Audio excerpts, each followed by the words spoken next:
Hello friends, നമ്മുടെ ഗോൾഡിൻ്റെ trading നമ്മൾ തുടങ്ങിയായിരുന്നേ. അത് നമ്മൾ തിങ്കളാഴ്ച തുടങ്ങിയതാണ്. $200 തുടങ്ങിയതാണ്. പക്ഷേ 2 ദിവസത്തെ ട്രേഡിംഗ് കൊണ്ട് നമുക്ക് ഏകദേശം 25% ഓഫ് ദി ക്യാപിറ്റൽ നഷ്ടപ്പെട്ടിട്ടുണ്ട്. അതാണ് ഇതിൻ്റെ ഏറ്റവും വലിയ ഹൈലൈറ്റ്. 155 കേട്ടോ, നമ്മുടെ ക്യാപിറ്റൽ 155. 2 ദിവസം ലോസ് തന്നെയായിരുന്നു. ഓക്കെ, അതാണ് ഇപ്പോഴത്തെ അപ്ഡേറ്റ്. നമ്മുടെ ലക്ഷ്യമെന്ന് പറഞ്ഞു കഴിഞ്ഞാൽ, എൻ്റെ ലക്ഷ്യമെന്ന് പറഞ്ഞു കഴിഞ്ഞാൽ ഈ അക്കൗണ്ടിന് വീണ്ടും പുതിയ എന്താ പറയുന്നത്, പഴയ നിലയിലേക്ക് $200 എത്തിക്കുക എന്നുള്ളതാണ് ഏറ്റവും പ്രയമായിട്ടുള്ള ലക്ഷ്യം. എന്നാലും ഈ അക്കൗണ്ടിനെ സേവ് ചെയ്യണം.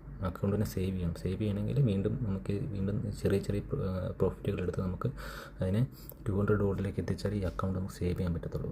സോ ഇനിഷ്യലി ഫസ്റ്റ് 2 ദിവസം നമുക്ക് ലോസ് സംഭവിച്ചു. 25% ഓഫ് ദി ക്യാപിറ്റൽ നഷ്ടപ്പെട്ടു. അത് വളരെ വലിയ ലോസാണ് സംഭവിച്ചിരിക്കുന്നത്.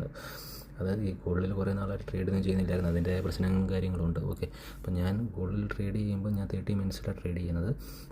അതിലും കുറഞ്ഞ ടൈം ഫ്രെയിമിലേക്ക് ഞാൻ പോകാറില്ല. ഞാൻ പ്രിഫർ ചെയ്യാറില്ല. കാരണം എന്ന് പറഞ്ഞു കഴിഞ്ഞാൽ, ഒന്നാമത്തെ ഇതിൻ്റെ ഗോൾഡിൻ്റെ മൂവ്മെൻറ്റ്സ് ഭയങ്കര സ്പീഡായിരിക്കും. അതുകൊണ്ട് നമുക്ക് ചിന്തിക്കാനും നമുക്ക് റിസ്ക് കാൽക്കുലേറ്റ് ചെയ്യാനുള്ള സമയമൊന്നും കിട്ടത്തില്ല. അതുകൊണ്ടാണ് ഞാൻ 30 മിനിറ്റ്സിൽ ട്രേഡ് ചെയ്യുന്നത്.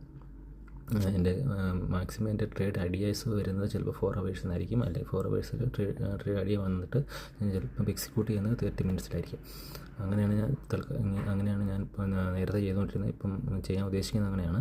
ഓക്കെ, അപ്പം ഞാൻ വീണ്ടും അപ്ഡേറ്റ് ചെയ്യാം. ഈ കഴിഞ്ഞ ദിവസം എനിക്ക് വന്ന ലോസുകൾ എന്തുകൊണ്ടാണ് വന്നതെന്ന് ഞാൻ അപ്ഡേറ്റ് ചെയ്യുന്നുണ്ട്. അതുപോലെ തന്നെ ഇനി ഞാൻ ട്രേഡ് എടുക്കുമ്പോൾ ആ ലൈവ് ട്രേഡ് ഞാൻ പോസ്റ്റ് ചെയ്യാം കേട്ടോ, ട്രേഡ് എടുക്കുമ്പോൾ. ഓക്കെ, അപ്പോൾ ശരി.